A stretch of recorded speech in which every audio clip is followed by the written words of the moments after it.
Back to the show. Sometimes the simplest stories can go a long way in bringing out the best in children. Well, that is what Vikas Malkani aimed to do when he created the SoulKids program and co-authored the SoulKids book of self-confidence. It stems from his belief that many issues adults face in life are a result of how their childhoods were conditioned.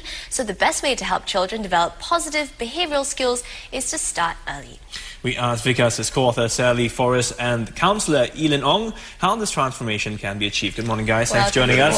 Thank you. All right, Vikas, let me start off by asking you now. There are many programs out there for kids, many different books. So why this? Why do you think this should stand out from the crowd? Yes.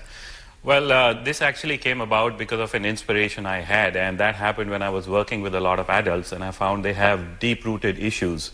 And when I did research, I found out that these issues come from childhood beliefs.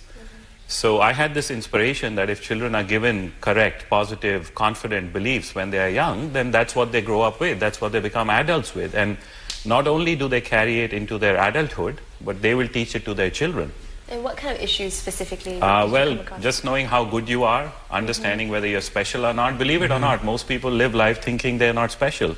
And yet the fact is that every person on earth is an individual who's unique, who's special, right. Who's absolutely above normal. There is no normal in this world. Okay, well, Sally, give us an example. What are some of the stories like in this book? And yeah, give us an example of how a story could help to build, such a self-confidence. Okay. One of the stories in the book is something about a spider, and children learn a lot from nature, and they learn a lot from having fun. So all the stories are very fun stories. And there was a little girl called Erin who was only 6 from Singapore, and she came through SoulKids, and she learnt the story of the spider, and it teaches about confidence and patience and giving your best to any situation. And about 3 or 4 days later, I got a phone call from her mother, and Erin had been doing her homework one day, and she'd been sitting there and really struggling with the homework. And her mother said, "Oh, Erin, maybe try again tomorrow. Don't worry too much about the homework for today." And Erin said, "No, Mummy, I've got to be like the spider in SoulKids. I must never give up. I'm going to be very patient, and I want to exceed in what I'm doing." So the stories are fun, and they're memorable, and the children get very absorbed in them. And then they remember them, and they take them home, and they tell other people them. So it's the idea of the narrative that sort of moves them, the idea that there's a progression in the story, and they keep that with them. I'm just curious, Lin Ong, do you find that, do you find that in your work with children, kids need this. They need to sort of have this fantasy world that they can use to make sense of their reality. Yeah, very much, because kids think in terms very much of pictures. So if I ask you, what do you think of when you see a carrot? You imagine a carrot, so they think very much in terms of pictures. So when you give them stories, it allows them to associate very, very quickly. So that's very helpful for children. I guess it's true. Everybody loves a good story, and you remember information a lot better through a story than from a lecture or, So Vikas, again, should kids be reading this book by themselves? Should their parents be reading it to them? Which way works better? Well, Stephen, I say this book is for everybody who's from 6 years onwards till 96. So it's for children from 6 till 96, because I believe we never really grow up. There's a child inside all of us. And everybody loves a good story. Stories have been some of the oldest known methods of teaching, and they are the most powerful. So everybody should read this book. Children can read it by themselves, but at the same time we encourage parents to sit and read to their children and ask them what they have learned. Now, at the back of the book, we have actually given the lessons for every story. So sometimes what happens, a parent reads the story, the child may say that there are 3 lessons to it, but then they turn over and they find, well, there's 5. So that makes the child think, and it makes the story go deeper into the mind. And just maybe pick 1 or 2 stories. Besides self-confidence, what other skills do you teach? Well, okay, the first story that comes to my mind is the story of the sunflower and the rose. And it's a beautiful story. It's in the book. Please read it, everybody, I suggest. But here's the lessons. The sunflower and the rose story teaches you that each and every one of us is unique and special. And we will be happy when we understand that we have strengths that should be brought out. We become unhappy when we always look at others and try to be like others. So in the story, the sunflower is trying to be like the rose, and that's why it's unhappy. But when it wants to be itself, that's when it becomes happy, and that's when it can grow to its highest potential. So that's a great quality, learning to look at yourself rather than looking at the external world all the time. Right. And this also means going against conditioning a little bit, because all of us are conditioned by the generation before. And we carry a lot of beliefs inside us.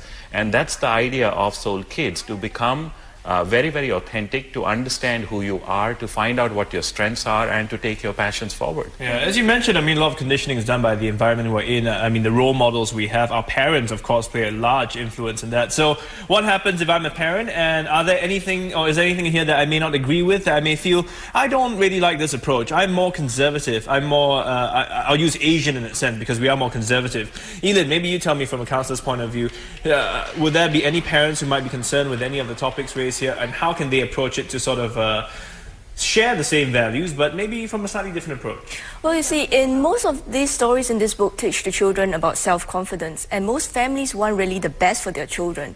So if you think in terms of a child's development, and you have a blank slate, okay, and we exclude what is the hereditary parts because that's a given, then self-confidence is really like a building block.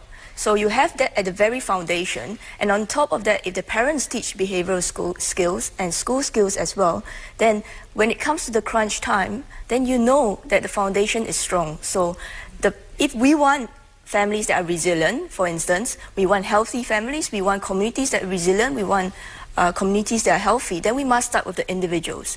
And there's no better time than to start when they're young, because that's the time when they're most impressionable, and they learn through stories, and also they learn at the quickest pace. So that's very important. So I do not think that any of those stories are going to be an issue. And also I think with SoulKids, they have a lot of interaction with the parents. So the parents themselves begin to value things that are taught in the book as well. So Sally, when you were coming up with some of the stories, did you feel like I know I'm writing for an Asian context, do I have to make some changes in the stories I think I'm going to come up with? Were there any adaptations that you made? Well, we didn't need to, because it's for worldwide audience, so it wasn't just for the Asian audience, it was for worldwide. But one thing that we've realised through the SoulKids programme and the SoulKids book is when children come on the course and they go home and the parents see the change, then parents start phoning us and saying, how can we get involved? So we've now developed the SoulKids mentor training, and we've actually got parents whose children went through the course who are now training to take SoulKids forward, because it made such a difference in the life of their child, and therefore they want to become more involved as parents. So you've seen that sort of effect happen. Yeah. I must mention a particular example that comes to my mind. Like, all the stories in the book are done by children themselves. And the cover that you see of the book is actually a painting by a beautiful young Japanese boy called Tatsuki. And he became part of SoulKids, went through the course, but he was so influenced and touched and transformed that he went home, talked to his parents. His mother signed on for a 4-month intensive program with us, which trains people to become mentors of SoulKids. And not only did the mother do that, when she changed so much, the father signed on. Now, can you believe this? He's in a senior management position, stationed here in Singapore, and now both the mother and the father are mentors for SoulKids. So do you think that let's say you want to expand your approach to sort of adults, I mean, how do you think that would be different? Well, we teach them in a different manner, and we teach them a lot more than just stories and the games that are taught to SoulKids. And, you know, I personally believe that you have to become a mentor before you can transform a child, not just a teacher who has just learned something and passes it on, but a mentor who has learned something, has made it real in their own life, and then passes it on. Children learn by example. So it's not about what you talk to them, but it's about what you are. So what they see is what they become, not what they hear is what they learn.